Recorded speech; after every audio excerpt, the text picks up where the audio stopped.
الحمد لله الذي نزل الفرقان على عبده ليكون للعالمين نذيرا والصلاة والسلام على رسول الله وعلى آله وصحبه أجمعين. هذا نفوتو كدفتر من حديث سالو نجانجتين ويتين أربعون نووية الإمام النووي رحمه الله عند إن شاء الله إن جانجي الحديث التاسع. هذا حديث جينا بو كنولا صلى الله عليه وسلم يوتي أنهم في هوي نقول harasatinali bimana hadison ko yetto en fi mudum Allah subhanahu wa ta'ala no newi nani en piiji hara dina kan ko newele den hikkina yeso yore satende. الحديث التاسع من جنگ حديثه عن أبي هريرة عبد الرحمن ابن صخر رضي الله عنه قال سمعت رسول الله صلى الله عليه وسلم يقول ما نحيتكم عنه فاجتنبوه وما أمرتكم به فأتوا منه ما استطعتم فإنما أهلك الذين من قبلكم كثرة مسائلهم واختلافهم على أنبيائهم رواه البخاري ومسلم. هذا يقول حديث له جنجتين إن شاء الله كون له ينجم حديثه إن هاني فامو دس أبوين إني نون نون دين جنجت دين دفتر دون دين كلا صحابة جو مولود دين في مودون إن صفتو كهم بوني أن صحابة جو في ين عنده حديثهم كم في اللنيا. هل إن شاء الله كأن جنجي ترجمة أبي هريرة إن ترجمة أبي هريرة بمعنى جنجل كهم صحابة بما كتبه أبو هريرة كهم يوني به سبوك كم في اللني حديثه هذا إندما بين تجري إندما بين تجري jangu be no podu diri ha ko no be makete ibnu salah no nabi ha inde no gay e jogi de tawata hara no podu dira ko no be nete ko fiino honnu hadi be podu dira ha ko no be nete sabu be do ko yaman be jibina ko tombe jaldi haray ko ko siddo mabbe go arno makka jeya do ko wiete shuara himay be jeli be ko siddo makko go duma silmi hilti yey noddi sibbe mum ben yaman ko be silmi nde tawde odo na hakkunde sahaba ben heba jandi ma ko nande mum ko du wadi inde makko nde do podo dira ko onno be makete kono non hide mari non ko bura jiccinede wonde makko onno be makete sabu kambe tigiri be makani en e yewtereji mabbe ko onno be makete hara inde mabbe ne tigiri konno ko Abdurrahman ibn Sakhrin ad-Dawsi Abdurrahman donon inde mabbe den adoyobe silmude ari ko Abdul Shams be nete Abdul Shams jiado nak fewdo jahiliya adoyobe silmude hari ko ni be makete bay be nati ka dina be wayli inde mabbe den be ma hande kadi be nodditori عبد الرحمن ابن إن وند مساخر الدوسي جاكني عندي سيدنا أبي هريرة كما كتي قبل أدو بسلم ده هاركو عبد الشمس جنون ده إن ده دو نسلا كدينا جيا دو نانجة سكي ماتجو دو نانجة نين إن ده دو إذا مري صحابة بوي بنولا دو واتتي إن ده من دين sahababe buy hari se be nati ka dina tawi inde mabbe den haray inde mabbe den ko firi kon no lundi dina nula do waylay inde mabbe den yakami andi fewdo jahiliya ado silmude hari ko Abdul Shams be makete bay be nati ka dina hande kadi be letti de do inde Abdurrahman ibn Sakhrin ad-Dawsi ille kanyum kadi be de no siden fala al-Uzdi ina wandama Uzdi Dawsi ko min ad-Daws haray ko leñol no Yaman gorol no Yaman ko gol inete Daws gol non gorol do hingol jeya e leñol wiye ketengol Uzd al-Uzd ko leñol wongol honto Yaman ko e gol don Seydina Abdurrahman ibn Sakhr ad-Dawsi be jamma Abi Hurayra aw Abu Hurayra hara inde mabbe len tigir ko Abdurrahman ibn Sakhr ad-Dawsi al-Uzdi kono be makete kambe tiri jonno enen en janga joni ko fi non honɗum ɓe jammira Abu Hurayra enen en jangay ɗum ɗon joni ko fi on ɗum kamɓe ɓe jammira Abu Hurayra innen ɗo enen inni haray ceerno ɓe poɗodiri muradu moƴƴudu konno ɓe makete ɓayɓe naati ka dina kono ko ɓuura jeccinede ko Abdourahman ibn Sakhr ad-Dawsi al-Uzdi al-Yamani joni noon inne wondema yumma maɓɓe konno makete ko Maymunatu bintu Subayh yumma maɓɓe ko makete ko Maymunatu bint Subayh haray ko inde yumma maɓɓe ndenni Maymunatu bint Subayh yumma maɓɓe makete haray noon janguɓe go inni baabe maɓɓe ko innete ko Amir bimana Amir ibnu Sakhrin ad-Dawsi ɗon ko baabe maɓɓe yumma maɓɓe no inne Maymunatu bintu Subayh haray ko ɓeɗo fo haray ko num ko e Yaman ko e Yaman ɓe jeeya haray ko e leydi wiyete ndin hande Yaman haray janguɓe go inni be makko ko makete ko Amir woɓɓe inni ko Umayr haray ɗo de mari riwayaji ɗiɗi Amir ba ɗum Umayr jaka enen andi o sahabajo ɗo inde makko nden ɗo powɗodira inde be makko nden kadi ɗo powɗodira kono ɓe makete jonno ko fi honɗum ɓe jammana Abu Hurayra ko ninete Hurayra ñaari hum ayna hirratun nada ya'u tasghir inna Hurayratun ñaari hum sa ini hirratun ka haala arab ko ñaariru sa ini no Hurayratun ayni ñaari hum jonno ɓe ni ɗo honnu wo ko Abi Hurayra baaben ñaari hum ko fi honɗum ɓe jammana baaben ñaari hum ko ɗum ɗon wonɗen e joni e jango kamɓe tigiri sifi ko fi honɗum ɓe jammana ɗum ɗo na goɗɗo sifani en ko fi honɗum ɓe jammana kamɓe tigiri wonen e sifanade fi honɗum ɓe jammaninmi baabe ñaari ɗon ɗe mari riwayaji ɗiɗi riwaya aran on ko honɗum wondema hari hiɓe mari ngesa hari mba ngesa ɗon sodo kala ñaari hum arayno ka ngesa maɓɓe ɗon si woni ha jemma noon fiwata kulle jemma ɗe ñaamu ñaari hum kum ɓe nodda ñaari hum kum ɓe naada ko ñaari hum kum ka suudu maɓɓe ɓe yurme ñaari hum kum fiwata kulle jemma ɗen ñaamu ñaari hum kum jama on noon andiri ɓe ɗum ɓe jammi ɓe on Abu Hurayra be ñaari hum riwaya gon janguɓe go ini ko sabu ɗum ɗon ɓe nena Abu Hurayra riwaya go ari wondema ko nulaɗo tigiri jammi ɓe Abu Hurayra sabu fiyon num nulaɗo ñande go sallallahu alaihi wasallam fottidi e maɓɓe tawi ɓe jogii ñaari hum ɓe hayni nulaɗo tun ɓe suuɗi ñaari hum kum nulaɗo noon sallallahu alaihi wasallam ɓayi hi'i ko ɓe suuɗi ko landi ɓe ko nu jogiɗa ɓeyni ko a ñaari hum nulaɗo jammi ɓe ono Abu Hurayra be ñaari hum wa hakada ko ni ɓe ɗettiri inde Abu Hurayra joni noon jangore maɓɓe Abu Hurayra nden ndeɗo lolli e hoore maɓɓe ɓuri inde maɓɓe nden ko ɗum waɗi hiɗe mari sahabaɓe lolluɓe inde maɓɓe ɗen ko inde koɗoli maɓɓe ɗin ɓura andede e di inde maɓɓe nden tigiri woɓɓe ko jammore maɓɓe nden woɓɓe innen ɗuma wondema innen ko inde mama soroɓe mumɓe wa hakada hiɗe mari ceernoɓe wano Ibnu Salah ka deftere makko muqaddima himo windi inde sahabaɓe andiraɓe koɗoli mum ɗin inde sahabaɓe andiraɓe jammore mum ɗen wa hakada haray mo no faala hiltade e ɗin ɗon no wawi howtude ka deftere al muqaddima Ibnu Salah jonno ko holde tuma ɓeɓe jibina Seydina Abi Hurayra Seydina ko Hurayra ko jibina ko hitande inne wondema 19 nden qabla al hijra ado yo nulaɗo ferude hitande 19 nden qabla al hijra ado yo nulaɗo ferude hari heɓi duuɓi 19 koye nden hitande ɗon innen Seydina Aba Hurayra heɓa ɗum noon ko e limore honde hawri e ko wiyeten jibinande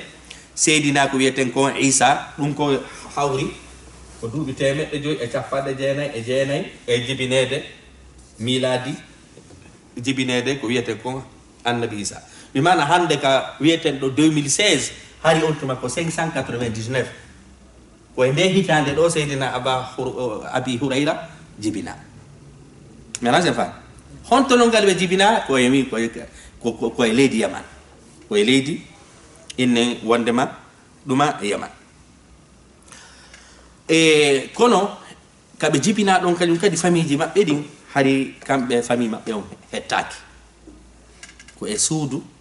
basal ɓe heɓa mi mana mawɓe maɓɓe ɓen ina joguinoɓe ko wiyete jawdi hande kadi noon seydina abi hurayra woni e saare yaman nden ha ɓe ɓatti heɓugol duuɓi capantati mi mana nogay e ko fawi ɗum ɗon fof seydina abu hurayra yaltali ka leydi ka jibinaɗo enen e wowla joni ko fi hon ɗum ittiɓe yaman addiɓe madina hari kono ko honɗum ɓe jokki ton ka leydi maɓɓe hari ko gollal ngol himɓe sabu ɓe heɓama e ko wiyeten e leydi e famille mi mana e ɓeygure nde hettaki ɓe heɓa kadi koɓe aliyatimaɓe seydina abi hurayra heɓa ko honɗum ko aliyatimaɓe joni noon ɓay woni ha ɓe ɓi duuɓi nogay ay ko fayi ɓe fuɗɗi hande kadi gollugol gollana oɗa yoɓe gollana oɗa yoɓa kono ɗo ha ɗo ni seydina abi hurayra silmali taw seydina abi hurayra noon no andira hari ko himɓe tiɗunoɓe bimana hari heɓe mari darde ko ɗum waɗi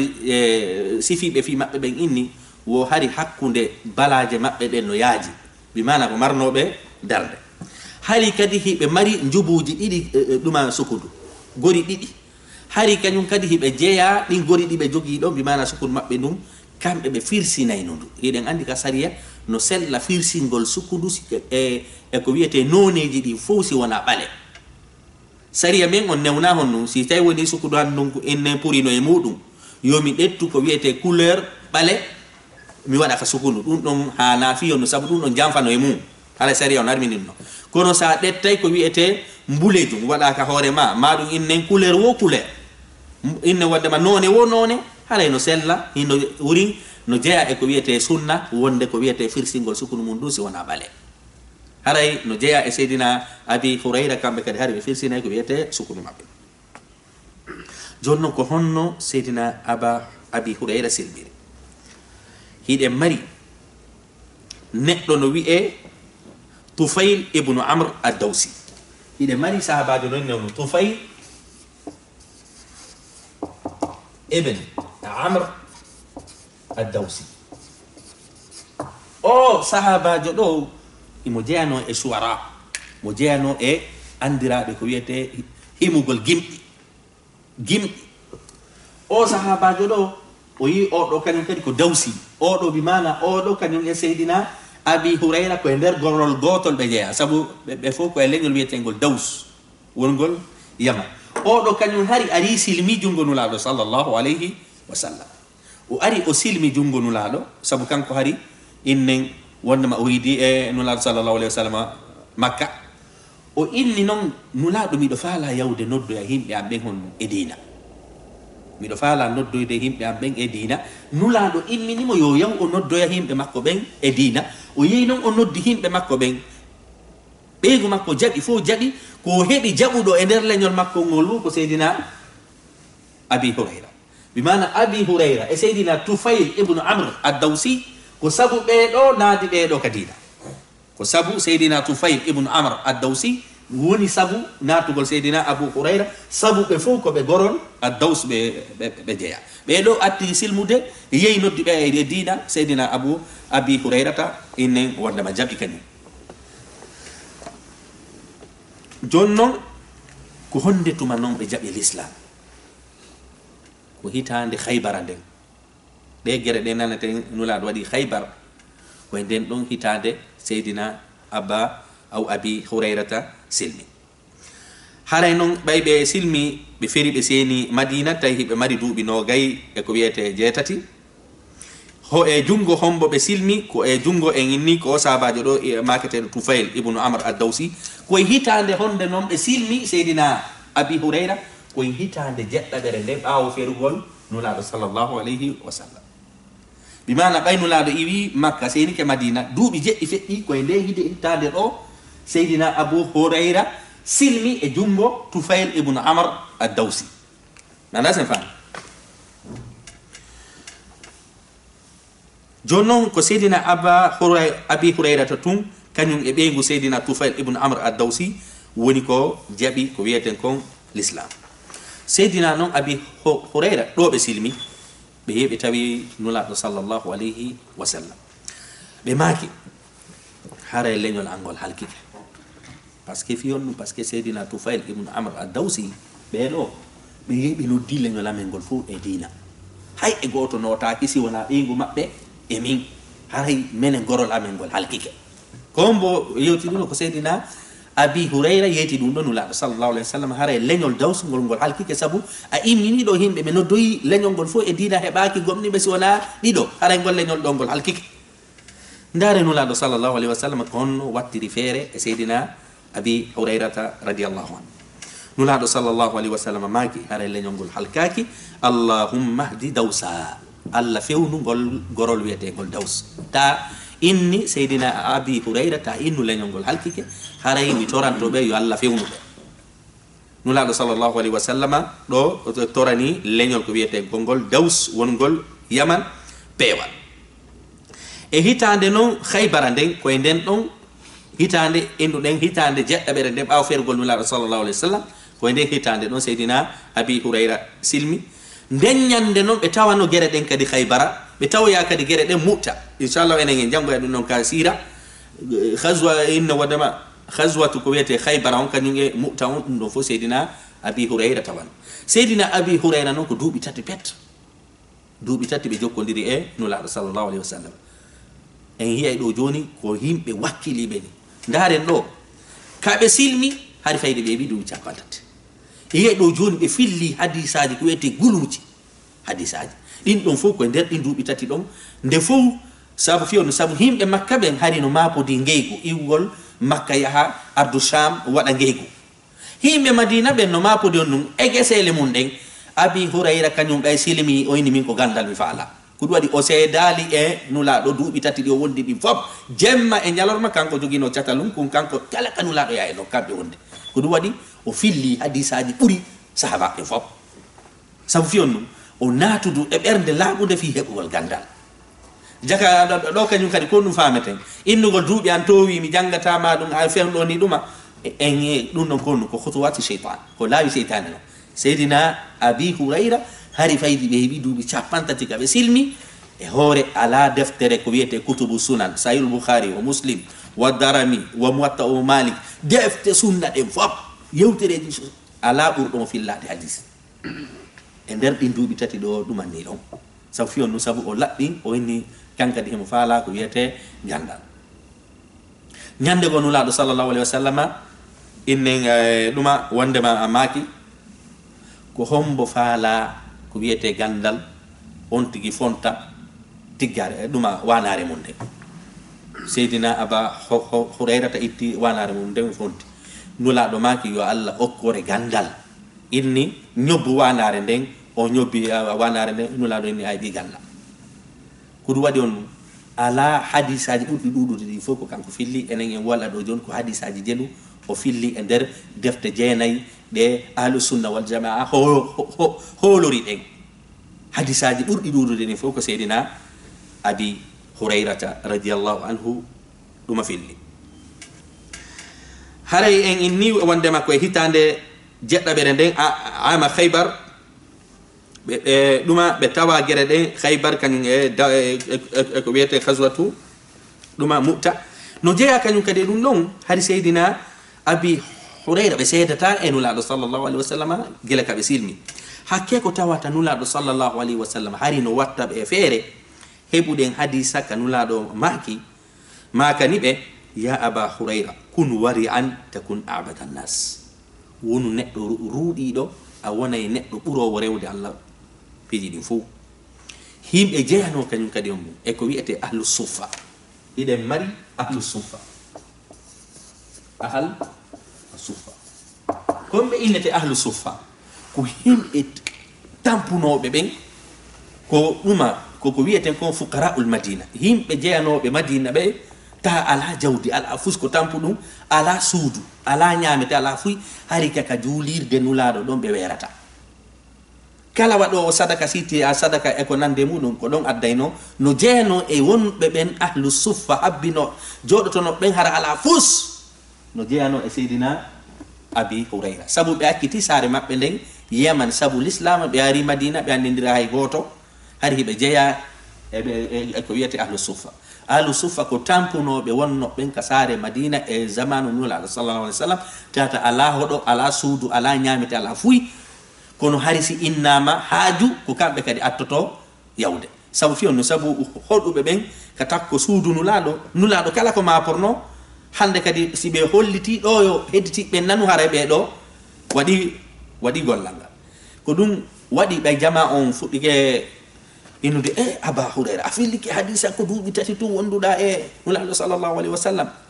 seydina Abi Hurayra kamɓe tigiri ɓe jaabi ngal landal ɗo ɓe accali goɗɗo jabanoɓe ɓay yimɓe ɓen ko an hiɗa mari yewtereji buyde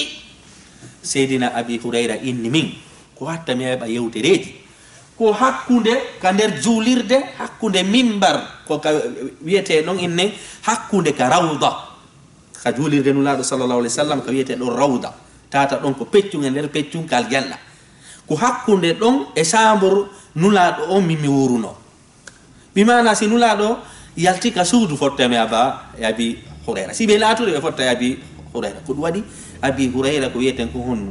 seydina Abi Hurayra profiti moƴƴa noon sabu takkodirgol e maɓɓe nulaɗo jangeña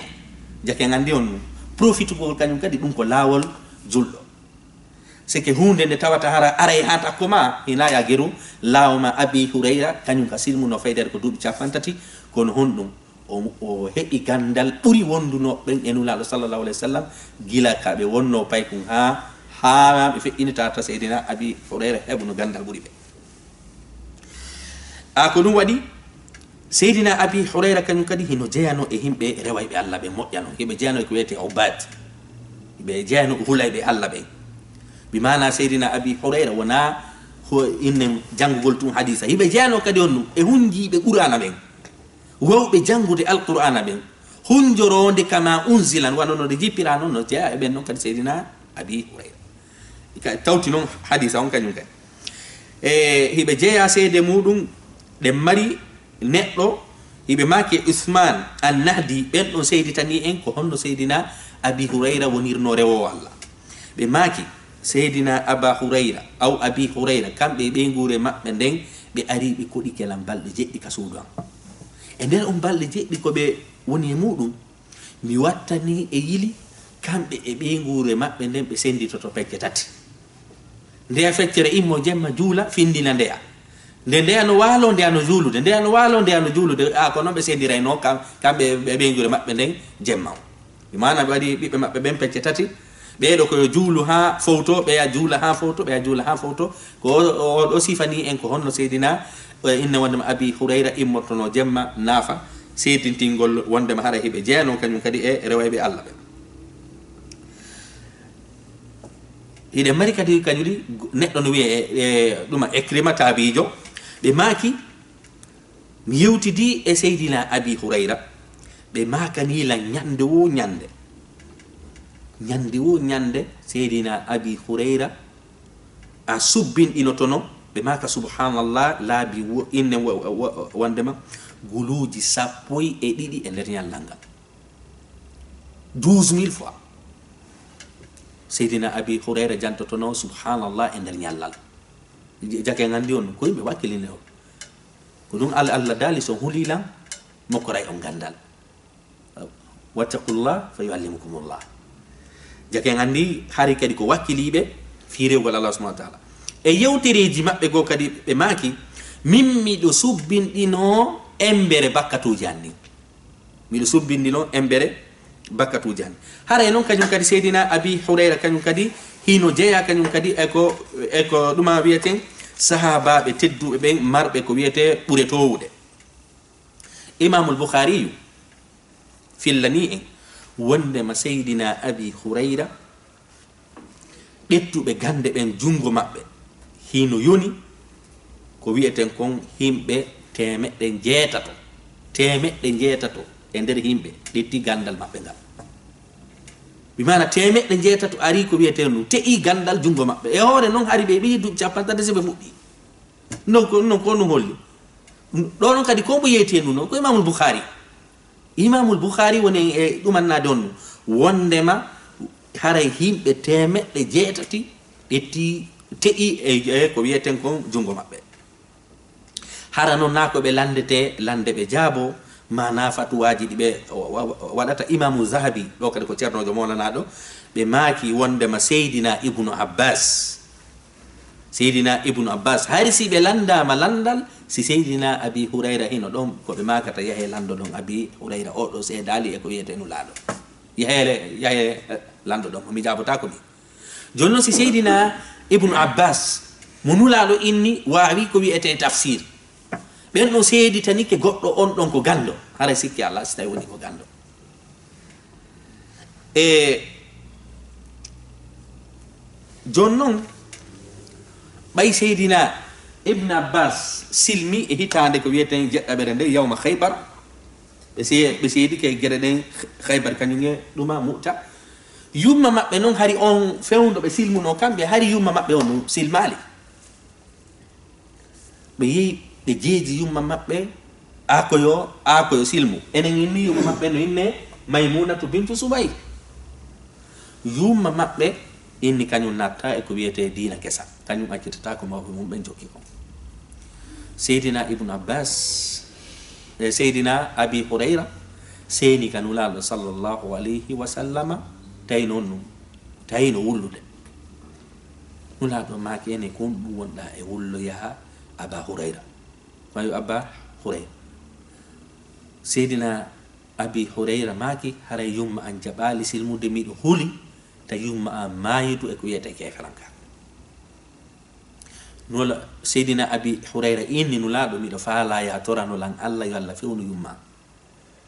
nulaɗo sallllahu alayhi wa sallam waɗanimo duwa ɓayi noon ɓe hoti ka suudu ɓe ari ɓe tawi yumma maɓɓe ka nder suudu tawi yumma maɓɓe weltanaki ɓe koɓe naati konka diina kono ɓe dari ɗon kamɓe kadi hiɓe felliti pellet du'awu nulaɗo on ko jabotoɗo woni ɗon seeɗa ɓe nani ka nder suudu ka nder chambre ka nder concours yumma maɓɓe no kosa iɗen andi natugol ka nder aja cuuɗi hare no woodi lereji ɗi goɗɗo hana natude ka cuuɗi mawɓe mum ɓe woni ɗon seeɗa kañum kadi ɓe nani batte teppe won ɗon seeɗa kañum kadi ɓe nani goɗɗo no looto won ɗon seeɗa kadi yumma maɓɓe udditi bafal ngal tawi gayni lootade gayni sansade fou ari tawi seydina abi hurayra ɓe maaki ashhadu an la ilaha illa llah wa ashhadu anna muhammadan rasulullah ko ɗon e ɗon yumma maɓɓe kadi silmi seydina abi hurayra kañum kadi nangiti ɗon laawol ngol ɓe hooti kañum kadi ɓe fesude weltare hewtoy kanulaɗo ɓeyni wallahi duwaw ma on jaabiki yumma an ko wiyeten ko inne a silmi ñande goo noon e zamanu seydina oumar ɗo en gayni zamanu nulaɗo sallllahu alayhi wa sallam jagani seydina abi hurayra ko yimɓe teddinoɓe yimɓe ko wiyete wakkilinoɓe ɗaɓɓere gandal holli en kadi gandal ko honno kono ɗaɓɓirte e zamanu seydina noon seydina oumar noddi ko wiyete seydina abi hurayra inni miɗo falama lamminde fewn ɗoni komin laami julɓe ɓen miɗo falama lamminde seydina abi hurayra inni min mi memata laamu ɓiɗa on tuma seydina oumar maaki ene anga saloto hunde nde tawata ɓurɗo ma moƴƴugol kañum jaɓi seydina abi hurayra inni ko hombo ɓurimi ɓe maaki wondema ko yusufu ibnu yaqub annabi yusufa ɓiɗɗo annabi yaquba on ko kanko tigiɗaɗi non ɗum inni on lammina joni noon anga jonnama laamu an abi hurayra an añay ko ɓiɗɗo ko annabi yusufa kañum jaɓi ndaren ɗo kañum kadi seydina abi hurayra ko onno jaburi ngal landal ngal seydina oumar landimo ɗo ɗon kañum kadi no holli en wondema ko neɗɗo jogiiɗo ko wiyete faamu fi'u woni seydina abi hurayra seydina abi hurayra maaki ko ayiyo seydina oumar a hanalan eɓɓidirde e yusuf ibnu yaqub hanalan eɓɓidirde on annabi yusufa ɓiɗɗo annabi yaquba sabu fiyon nu sabu on ɗon ko annabajo ɓiɗɗo annabajo min noon wonami annabajo wonami ɓiɗɗo annabajo a hanalan eɓɓidirde on ko ɗum seydina abi hurayra jaabi ko wiyete seydina oumar radiallahu an joni noon seydina oumar ini awa ko fi hon ɗum mi lamminante saloɗa ndaren ɗo kañum kadi seydina abi hurayra innaltum falaka laamu terti ɗon o yeeti kadi seydina omar ko fi hon ɗum o innani o falaka ko wiyete laamu ɗuma o inni on ɗum o inni wallahi hareylan huli ha tami wowlu hunde nde tawata hina noon nde woniri ko ɗum haɗi mi mema o inni wallahi miɗo huli kadi wota mi ñaawu mi tooña sabu ñaawayɓe ɓen ko ɓe tato ko gooto yahata kal janna ɗiɗoɓe ɓen fof kaka hiite ɓe fokkiti haray ko sabu ɗum ɗo mi memata o jaɓali ko wiyete laamu e zaman seydina omar ibnu alkhatabi radiallahu anhu joni noon innen ñande goo noon innen e hewti noon e zaman ko e ɗuma zamanu tawi laamiɗo julɓe ɓen no inne marwan bimana hari feƴƴiyeke ko yiyete sahabaɓe seydina abi hurayra rewi ka maketi madina maketi tawi maketi no yeyede ni wari o seydina abi hurayra ari okkiti ka dental inni kono yo himɓe fo ko wiyete deƴƴi ɓe maaki haray ko nulaɗo acci kon fop no senditede ka juulirde nulaɗo ɗo ko nulaɗo acci kon fop jawdi ɗi no senditede ka nder juulirde mo kala on wallini ko jokkuno dogi yawgol landito geɓal mum ngal yimɓe ɓen fof ada dogiye ka juulirde nulaɗo sallllahu alayhi wa sallama madina ɓe no ɓe naade ka juulirde ɓe daari ɓe tawi ko fontuɗo alqurana no janga ma fontuɗo e deftere ɗa no janga ma ɗon ɗuma ɓe yiyali hay fof ino sende to ɓe ari ɓe hiltiti ɓe tawi seydina abi hurayra ka makiti ɓe innina inni goɗɗum no sendede to menen mi yeehi hay fus men tawali seydina abi hurayra inni onon on tawali no jangede toon alqur'ana onon tawali to ɗuma fi'u no jangede onon tawali ndegal gandal no jangede ko ɗum nulaɗo acci ko ɗum wona sendede to nulaɗo ko acci koko wiyete gandal qur'ana e ko ɗum ɗo hara min ko ɗum min nani yo yaw hendo ɗon geɓal mon ngal min na jawdi mi faandi jakay gandi ɗo kadi haɗi hon ɗum ko ɓe waajotoɓe andunoɓe kadi ko honno waajorte e joni noon hari hiɓe mari ɓiɓɓe rewɓe e ko wiyeten a worɓe sonnajo maɓɓe on a hari no wiye bisr bintu gazawan sonnajo seydina abi hurayra on no inne bisr ibn gazawan ko inde sonnajo maɓɓe henni bisr ibnu gazawan ko ɗo woni sonnajo maɓɓe o ɗo jibinanno ɓe ɓiɓɓe joni noon hiɓe mbarno talibajo seydina abi hurayra heno mari talibajo on ɗo jeyake e sahabaɓe on ɗo ko taabiijo mi mana ko hi'uɗo sahabajo hi'uɗo nulaɗo ko wiyete kon taabi on ɗon kañum kadi no ɗuma wiye said ibnul musayyib said ibn al musayyib o ɗo ina o sahabajo ko hi'uɗo sahabajo o hi'i seydina abi hurayra joni noon seydina abi hurayra ko kamɓe janni o taabijo ɗo ɓay ɓe gaynimo jannude kadi ɓe ɗetti ɓiɗɗo maɓɓe reedu jiwo maɓɓe goo ɓe okki o taabijo ɗo ko ɓiɗɗo seydina abi hurayra joni inne e joni noon se daari e defte jeenayi ɗen fof defte jeenayi ɓurɗe lollude ɗen konde ɓuri lollude ka halu sunna wal jamaa koko wiyete kon kutubu tisa defte ɗen jeenayi dina men kam fof ko hadis makuji nulaɗo ɗin fof ɓurɗi ɗuɗude ɗin fof koye ɗen defte jeenayi ɗon woni iwde konde woni nden ɗa mari sahihul boukhari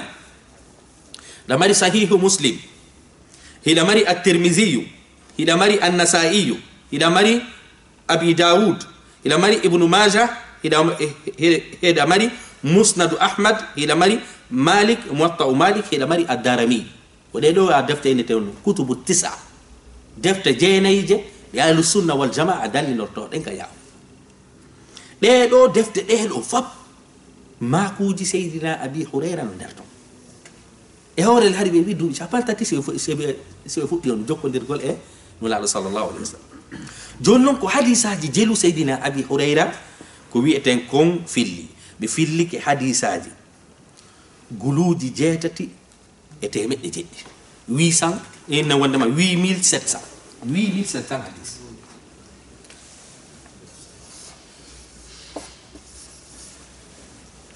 guluuji jeetati e temeɗɗe jeɗɗi hadisaji nula seydina abi hurayra filli e nder ɗe defte ɗe lintuɗen ɗo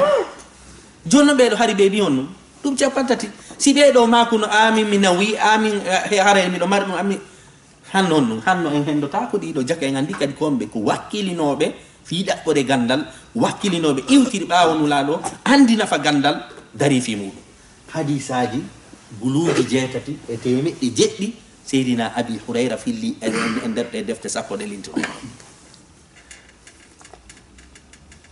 joni noon ɗi hadisaji ɗo hino wawi wono hara ɓe fillike sahabajo goo kadi fillo sifa majji kono hadisaji ɗi kamɓe tun ɓe filli hara ko kamɓe tun hertori hara hay sahabajo hay e goto nanali fi ɗin ɗon so wona kamɓe ɗin ɗon kañum kadi ko hadisaji innen ɗuma wondema 110 hadisaji 110 ɗiɗo hadisaji ko hadisaji ɗi seydina abi hurayra hertori kanko tun nani ɗin ɗon ɗiɗo no wawi on hara ɓe fillike mo sahabajo goo kañum kadi fillo sifa makko oɗa kañum kadi fillo sifa makko kono 110 on ko kanko tun naniraɗi jake andi kadi on holli en wondema hari wonde no ara hara ko kamɓe tun weddodi e nulaɗoɓe ɓe ɗaɓɓa gandal jungo maɓɓe hadisaji 110 ɗin ɗon ko inne wondema ko seydina abi hurayra tun hertoriɗi kamɓe tun filliɗi ka nder defte e joni noon ɓay woni nawnare heeɓiɓe hewti kaɓe feƴƴina nden ñande ɓe fesi moƴƴa noon ñande ɓe feƴƴinay noon jama on ari landi abi hurayra ene ko wonɗa fesude ɓe maaki ko woni e fesude ko heɓugol wondema kami fokkiti toon no woɗɗi jooɓa kan no fanɗi ko heɓugol wondema kami fokkiti toon lahara kami fokkiti toon no woɗɗi komi yooɓi ko no fanɗi e hoore noon ko ɓe accani ɗum ɗo ko fof kamɓe hiɓe reeni ɗum ɗon honno ɗum ɗon haray ɓe yooɓaki buyi si sawi woni sahabajo hiɓuɗo nulaɗo gollani fi nulaɗo tawa gueɗeji oɗo ñawiri ni hoore muɗum enen kon ɗum inneten hoore meɗen ko ɗum waɗi ɓe maaki wondema haray kami fokkiti toon no woɗɗi haray wondema kañum kadi jooɓari ndin no fanɗi hande kadi noon ɓe feƴƴini madina ka saare madina e hitande honde e hitande 57 hitande nde ɗo hitande ɓe feƴƴini 57 hijri e ferugol nulaɗo sallllahu alih w sallam jakka mi andi enen en wolino hitande nde ɓe jebinande 19 ado innen wandema ferugol nulaɗo sallllahu alih w sallam ɓe feƴƴini e ko wiyete hitande 57 hijri ko nden hitande ɗon ɓe feƴƴini e saare kadi honto ɓe feƴƴini ko madina kadi ɓe feƴƴini jakka mi andi asli ɓe ɗo ko yaman kono ko madina ɓe feƴƴini noon honto kadi ɓe surra ko albaqi bimana berɗe ɗen madina ɗon kata ko inne wondema julirde nulaɗo sallllahu alayhi wa sallam ko e ɗe berɗe ɗo kadi seydina abi hurayra ko wiyeten ko innen a surra ko hamɓe no juulunoɓe ko homɓe juuli fure maɓɓe on fure maɓɓe on kañum kadi ko hombo juulunoɓe ko neɗɗo no wi'e innen wondema walid ibnu utba ibnu abi sufyan ko tanirawo seydina abi sufyan wonɗe janggo fimum kasira on ko tanirawo ɓen ɗon juuli seydina abi hurayra ñande ɓe feƴƴinno jonno hari ko duuɓi jelu hari hiɓe mari duuɓi 70 aka ɓe feƴƴini duuɓi 70 seydina abi hurayra feƴƴiniri duuɓi 70 joni noon e nder kaɓe sali laamu ɗon kon kaɓe sali tan sahaba ɗum ɓe jaɓano laama ɗon kono e tan ko wiyete marwan wiye abimana tabinɓe ɓen ɗon ɓe laamino ko wiyete ka saare madina ñande goo hari hiɓe laami ɓe yeɓe soodoyi ko wiyete ñameteji ko kamɓe laami ko kamɓe woni ko inne gon ɗum ko kamɓe woni maire on ko kamɓe laamino madina fof ɓe yeɓe soodoyi ñameteji ka makiti ɓe rondiɗi jam arɗo wo inni jaɓanayɓe ɓe nano terter min kadi lan hani on noon ne'ude wonki ki ko min rondoto ñameteji ɗin mi yaka suudu non kadi kadi kon holli hari ko ɓe yimɓe yankiniɓe nafi hiɓe laami hara ko jama on gollanta ɓe haray ko ni woni tariqa fi seydina abi hurayra radiyallahu anhu haray ko seeɗa ɗo mi linti haray tariqa on no juuti kono haray ɗo ko fi en andu ko si tawi woni innama abi hurayra haray ko hombo faanda haray ko ni hirɗen tariqa seydina abi hurayra radiyallahu jonno haray hiɗe mari ceernojo ene ni hiɗe mari hadisaji temedere e sappo ɗi tatara ko seydina abi hurayra tun ɗuma filliɗi kono ɗin hadisaji ɗon hiɗi ka nder goɗɗi no ka sahihayni goɗɗi no ka tirmisi goɗɗi no ka nasa'i goɗɗi no ka abi daoud goɗɗi no ka darami hara ɗi hiɗi fof ɗi ukkodir heɓuɗen kañum kadi ceernojo e ɗi jamanuji sakkitoji ɗo wallitiɗo en on ɗon kadi kadi inni min mi suutay mi ɗaɓɓitay hadisaji ɗi tawata ko seydina abi hurayra tun nani mi waɗa e deftere wotere hara so ndi soodi nden deftere ɗon haray ɗi hadisaji temedere e sappo fof haray hiɗi ɗon oɗo a ceernojo maketeɗo muhammad ibnu ali ibnu jamil almatari oɗo walli fi deftere o ini nde on ɗum al ahadisu sahiha allati tafarrada bi riwayatiha abu hurayra o inni haray hadisaji selluɗi ɗi tawata hara ko seydina abi hurayra tun filliɗi e nder sahabaɓe fof o waɗi nde deftere makko ɗo fii o moɓidiri ɗi temedere e sappo ɗo fof e nder deftere tata sa soodi nden deftere ɗon haray ko fi hadisaji ɗi tata ko seydina abi hurayra tun nanira jaga andi oɗo kadi kadi a ceernojo on o wallitike en fi wata yaw ɗaɓɓitoya ɗo hadisa ɗaɓɓitaɗa oya ɗaɓɓitaɗa oya o inni min mi waɗay ɗen ɗon golle ɗo kañum kadi ko ɗum holli komo kala yo waɗu ko wawi ko seydina abi hurayra ɗaɓɓiti ha weddodi e ɗiɗo oɗo ceernojo o kañum kadi ari inni ɓaytu woni hiɗi ka nder defte fof min mi suutay mi waɗadi e nder deftere wotere kankañum kadi mo waɗi ɗen golle ɗon hande kadi noon enen kañum kadi on ɗum haray golle buyi hino woodi ɗi iwtirten ɓaaw haray ko ni hirɗen e ko wiyeten kon tariqa seydina abi hurayra on radiallahu anhu joni noon janggen hadis on kon ɗum afirto عن أبي هريرة عن أبي هريرة عبد الرحمن ابن صخر رضي الله عنه قال بيلو بماك سمعت رسول الله صلى الله عليه وسلم يقول من نرين لا صلى الله عليه وسلم هنا معك حديثاجي دين كدي فوق من جوغادي دولة ko hadisaji ka tawata rawon filli ɗon ina mi naniri sabu si filli ɗon ini nulaɗo maki tun no wawi wono hara nulaɗo maki kono hara ko goɗɗo mo naniri kono ɗo ko ɗum hadis on sami'tu mi naniri andi ɗo ko ɗum on ɗo ko talaki tigui kadi waɗi heɗen mari sartiji imamul boukhari on fi jaɓugol hadis enen en jangino ɗum ɗon ka mustalah al hadis mi naniri nulaɗo sallllahu alayhi wa sallam hino maka ma nahaytukum anhu kala ko mi haɗi on e muɗum fajitani buhu pottite on ko mi haɗi on e muɗum pottite fewu ndaren ɗo kañum kadi mako nulaɗo go ma yantiqu anil hawa in huwa illa wahyun yuha nulaɗo ma kali kala ko mi haɗi on e muɗum wata on waɗu ko no ɓe maki ɗon koyon pottito sabu ko wi'eten kon pottitagol ɗum no jogii doole ɓuri innugol on ɗum ta on waɗu sabu si tawi woni haala kan arduno kala ko mi haɗi on ta on waɗu hanno no sella ɓattagol ko woni ko haɗaɗa ko fi waɗugol wona ɓattagol kono haɗi son ko ɗum ɗo inni ko yo woɗɗito mi mana ko yo wontiri sengo ko haɗa ɗon kon wontira sengo eɗen anndi beere nden kañum kadi ko noon de haɗira fajitani bu allah innalon ɗum fatruku ma la tafalu la ma la tashrabu ko ini fajitani bu woɗɗite kono noon enete ejitinab ko yo hunde haɗande nden si tawi woni ko cangol koyo taw hara ko gaɗa e gani si tawi woni ko haɗa ko hino ɗo koyo taw an hiɗa e ngoya sengo ko ɗum noon fanda ɗo kala ko mi haɗi on e muɗum woɗɗite few wama amartukum bihi e kala piiji ɗi mi yamiri on e muɗum fattu minhu mastatatum waɗe ɗin piiji ko wawɗon kon dare no sadiya men o wondiri ko wiyete yurmede ko haɗa ɗen kon koyatirtu few sabu tertagol ngol fof no wawi wadde tertagol ngol fof no wawi wadde himɓe ɓen ko honto woni ɓe fotata kaka waɗugol wona ka tertagol ka waɗugol sari on ari inni mo kala yo waɗu ko wawi kon fattaqullaha mastata'tum ile allah no awirɗon wawɗo daragol juula koyo mo daro mo wawata koyo jooɗo mo wawata jooɗagol koyo waalo mi mana dina men kan no wondi on ɗum e newende bi kulli manal kalim e newende bi kulli mana alkari jonnon o hadisa mon en jangude do o no mari sabu no hirden ni alquran on hino mari sababun nuzul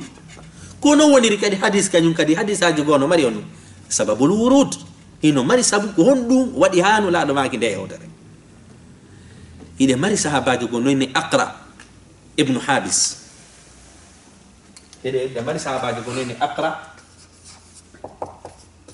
ibn habis aqra ibn habis odo ko sahabajo nula do wadi ko biyete duma khutba be makani fu haray hajje yay hajju onno sahabajo toni hondo inni ene ko hitande me yata ka ko de wotere ko hitande be hitande me yata ka ko de wotere o woli de wotere nula do jabaki o woli laabi didi nula do jabaki o woli laabi tati nula do jabaki bay hala kallanno yi dum don fi dum don de'i nula do maki ko hade mi jabo manu si mi jabino wonay no farilla e hore mon e hore non onon on wawata hajjude hitande jaka don kadi mi andi on goddo da landomo on lere don tata so jabi kema bonnay fanka don si lutti doyi on tu jabo dam ko no hadisa honno tindini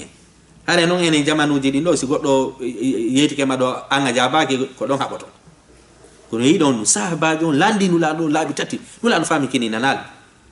fi on sabu sibe jahbi no tum wonta eno wajibi nula do fanki do hare akudum wadi hadiso inni wa ma amartukum bi kala non ko mi yamiru e mudum fatu minhu are ende hunde de mi yamiri on mastata'tum kono ko yer ko wawdon ko mana ko wadi bay Allah subhanahu wa ta'ala jippini aya on ka suratul baqara pro in tubdu ma fi anfusikum aw tukhfuhu yuhasibkum bihi Allah si on suudi ko woni kon ka berde modo ma on fenyini Allah hasibayo sahaba be foronditi juude be fop be ronditi juude be seydi kanula sallallahu alaihi wasallam be nonno men halkike few si tay woni haygo berda men ko mijoto ko yawmal qiyamati men dum anno to jonnon ko woni ka berda men ko wona jungo men woni piji buyi la mijo aram fala ka mijade dum non fo men hasi boyte on tuma baybe lande ke dum nula sallallahu alaihi wasallam Allah subhanahu wa ta'ala jeppini no aya go fi hondum fi firtangol be on aya mobe mapude mun don ko dum firti Allah dali honu la yukallifu Allahu nafsan illa wusaha ya kamandi la yukallifu Allahu nafsan illa wusaha ko jippindiri on non aya ko be ma pito ko in tubdu ma fi anfusikum aw tukhfuhu yuhasibkum billah Allah jippini o da aya firti o to aya yeta gol en awa on fi konko nyaawete don ton ko yeru ko woni kon jungo modon ko wona e jungo modon kon Allah landito ta ko ndi yawmal qiyam haray ko ni hirden jaka sariya men on o innugol o kadina no satti ko ene tedina ka satta fiu ko bele de den sakima an ha hunde den satti bi mana sariyaji buyi hiden hidi satti sa ndari di ndabbe tasakuye ata sariya on satta ko woni kono sattini di ko bernde anden woni belede bi mana seytane wawi no bernde ande hande gada e piwu hoyukum hande gada hare no sattani inafi ko sariya on satti piji sattu di fo sariya on fawali ko dum wadi sariya on fop kala ka satti ko hay piji harmudi din si satti ha sariya on noyni ya nyamugol teego sen harmi few kono si tawi woni hewti kama ya sariya on ni nyam bere no harmi few kono sa don dama ha ataya ma ya woni sariya on ni yam bimana hon hay piji harmudi di Allah ni no harmi few si hewti ka wonki yeboto maka haqqille yeboto ko wiete kon daruriyatul khams maka jawdi yeboto maka damme yeboto mako nande mud ata sariya on ton tay ko tongano kon fi dandugol di piji jobi di janti den do ko wiete ad daruriyat awil kulliyatul khams piji jobi kala ka hiide sariya on ari harmini hunde yaltata e renugol piji jobi sariya on fu bi mana kala sariya mo yida kadar dina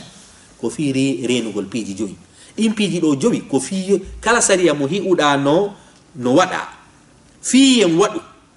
andu ko nafata di piji do jobi kala ko sariya mo harmini andu ko lorrata di piji do jobi ko no wodi piji do jobi wonki kin en dina kanda bor dina kan adin dida bundum an nafs wonkiki Allah harmini ko wi'ete on num innen Allah harmini ko wi'ete ittugol hoore fi renugol wonkiji di e renugol haqqille den Allah harmini bere fi renugol haqqille den e renugol jawdi ndin Allah harmini fu sufa sannagol jawle harmini nyamugol jawdi hara ko yore toñe e renugol damme dey kala sariya mo hiuda Allah ini ya wadu andu na ko yaydi piji do jobi kala sariya mo yida Allah inni pottiteta on wadu few andu ko lorrata di piji do jobi hay fus ko Allah wadata innata yon wadu mata on wadu tawata hara ko kanko nafitori ala wallahu ghaniyun anil alamin Allah subhanahu wa ta'ala kanim ko azul dum do fu ko fi ko wadi sariya on ala moƴƴere wodunde ka adna do sina Allah sinti sariya fi yen hendo de moƴƴere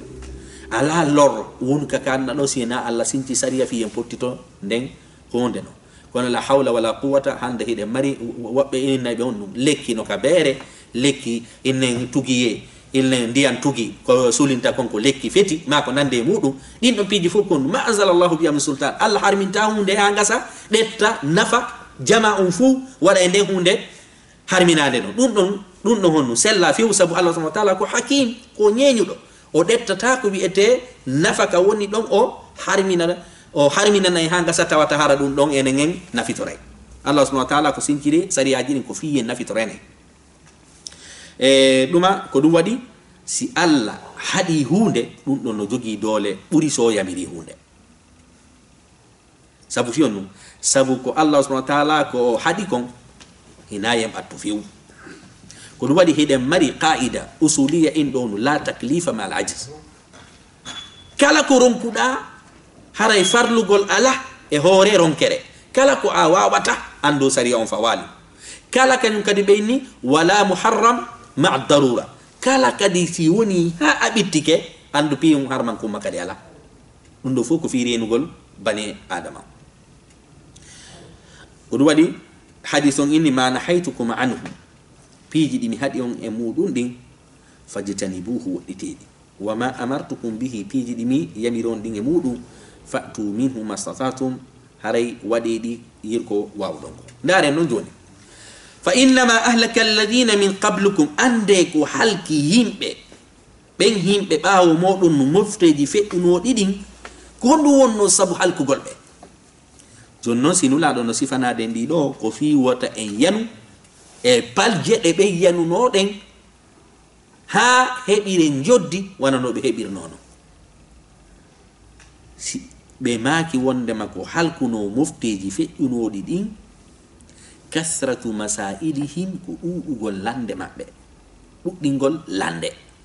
jonnon ko hondu hadith on fandi do na en famo sabu si tay woni anga famiri zahir do on anga fami ko feeni kon do haray o aya do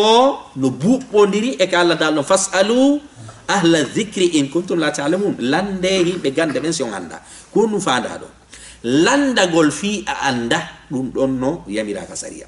landa gol fi goddum no jilbuma dum don no yamira ka sariya ko hadith on hadi duddingol lande ko landa gol fi hon dum fi jalkitugol mimmi do andi kum fala la landa de ko kono hilan fala no jalkutugol sariya on di lando dum don haray da naturi do madum lando da fi hon dum ko wi'ete piiji wirni din dum non kanyum kadi no naturi do ene si goddo maayi haray ruhu makko on ko honto woni ene aljanna joni si tay woni landagol piiji ko wi'ete alghaibiyat sabon dum non Allah subhanahu wa ta'ala hollali hay goto landagol din piiji don kanyum kadi no naturi kaji so din non hada landagol fi ko wi'ete alqada wal qadar piiji de Allah ebin ene ko fiyon Allah subhanahu wa ta'ala min wadi mi tampudo wadi oda hettido wadi mi selludo wadi oda nawdo se fadi no piiji kon ko alqada wal qadar natugol edin masalaji dumanno madum nata e ko wi'ete ayatul mutashabihat inna ene Allah subhanahu wa ta'ala eske henno mari jungo si tay woni mo mari jungo konno go way si Allah subhanahu wa ta'ala sino mari teppene konno way natugol eden ayaji jilbude dumanno dum non ko dum ko sabu din piiji halko no mofteji fedinode du dingol lande mabbe den kadi ko fi honno iden andi annabi saleh annabi salih ko dum be alandi annabi salih yaltina men gelo baka le fetere do don ko landal non ko landal sikkugol annabajo on wawata dum don fiyo be hoyno sifa del lande non hande non sifa de koko hada do ko no dudi ha mi yaka bayana min lan fala on landade landangal mi andi mi dara sikari no andingal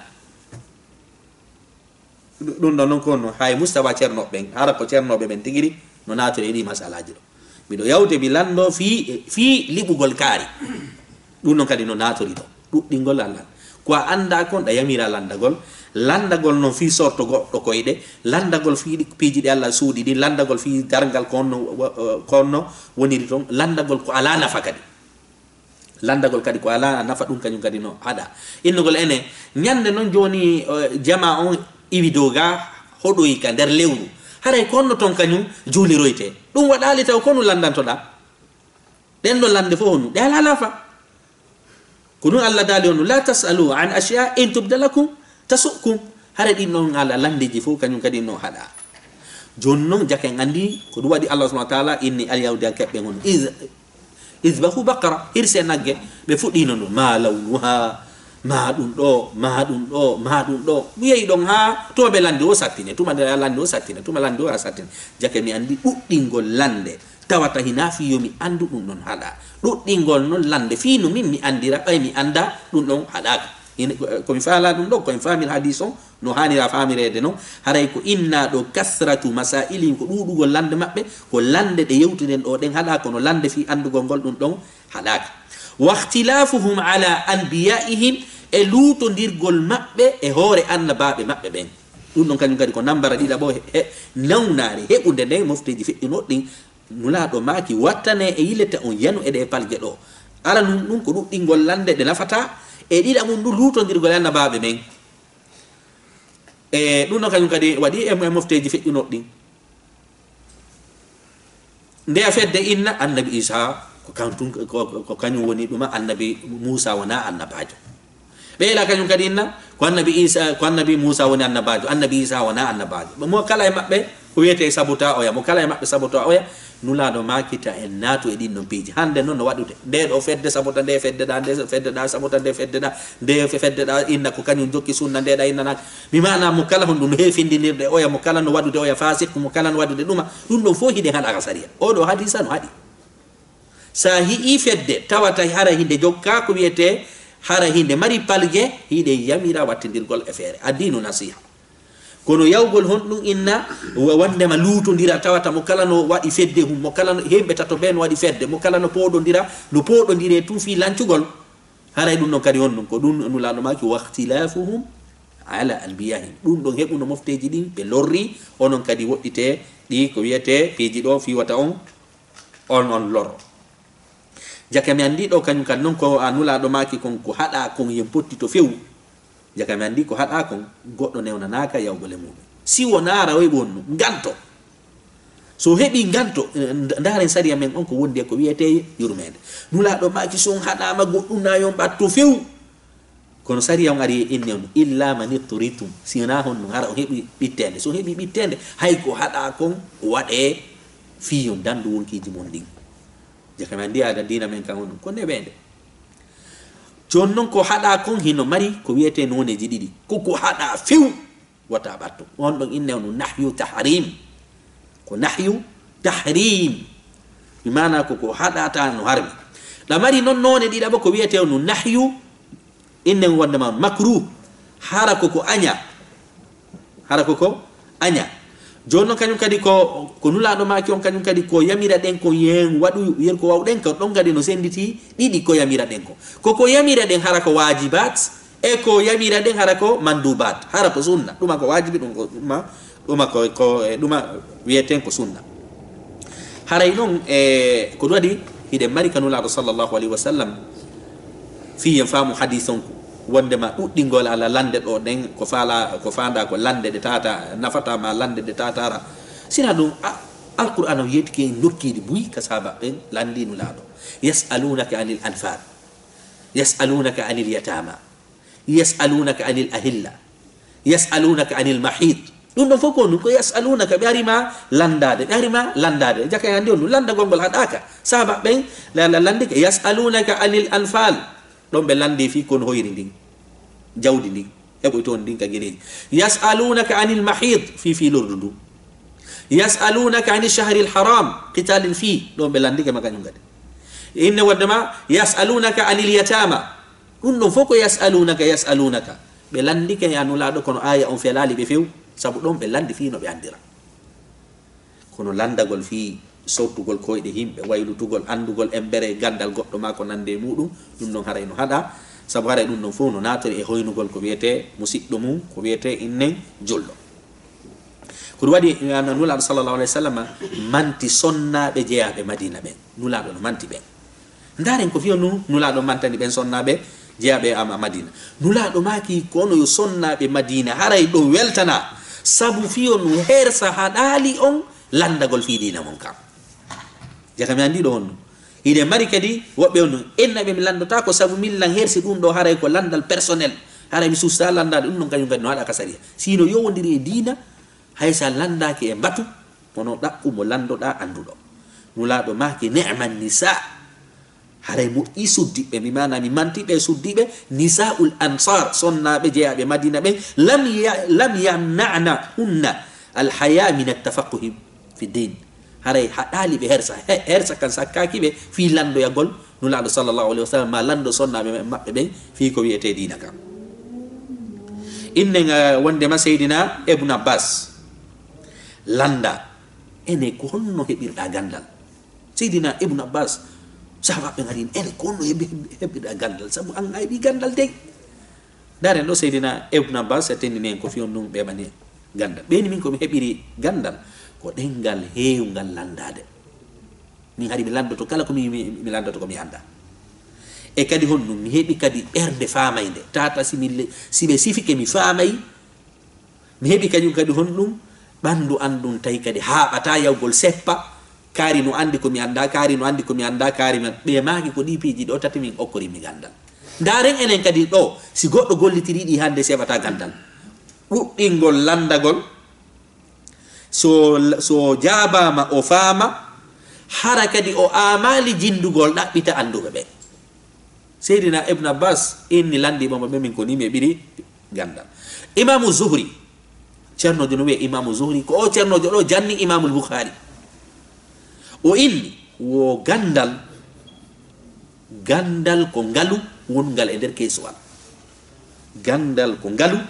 wongal on e nder keesuwal saabije noon keesuwal ngal ko landagol saabije keesuwal ka ngalu ngu woni ɗo ngonu ko landagol jage en andi ɗuma wondema hadisa on ko yeeti en ɗo ko wondema ko Allah haɗi en konko en pottito fewu hande noon ma la hawla wala quwata illa billah ko Allah haɗi en ko tawata darura ala mum few ɓittede ala mum few innano hanmi ɓeynano andi noon ko ɗo wonɗen andi noon haray ko ɗo wonɗen hinaka men wonɗen hinaka on tigui ɗaɓɓanatana hoore mum Allah ko dali la tattabiu khutuwati cheytan wata on jokkulayi cheytane ɗi nulaɗo maki si tawi woni ɗum ɓitti few waɗe ko haɗa ko ɗum no saria on no new kono noon ko hombo noon innata ɗum ɗo ko ɓittede kana ɓittede ɗum kadi ina andi ko saria on yiyata situation ma on inna ɗum ɗo ko ɓittede hande noon ko ɗum tampini en komo kala ñawanayi hoore mum kañum no e nder ɓittede jon noon ko innete ɓittede wolande nden ka saria na an eɓɓata nde ko saria on eɓɓata nde jon noon ko hombo eɓɓata nde ko a yewsifanoɗa ceernoɓe ɓen ene ɗum ɗo e ɗum ɗo heɓilan ko ni situation am ɓen kañum kadi ɓe ala droit hoynugol ma ɗum sattingol ko windi kon si saria on inni ɗum ɗo ko ɓittede woni ɓittede kono si saria on inni noon wona ɓittede ara wona ɓittede de kono sa naari alhaali men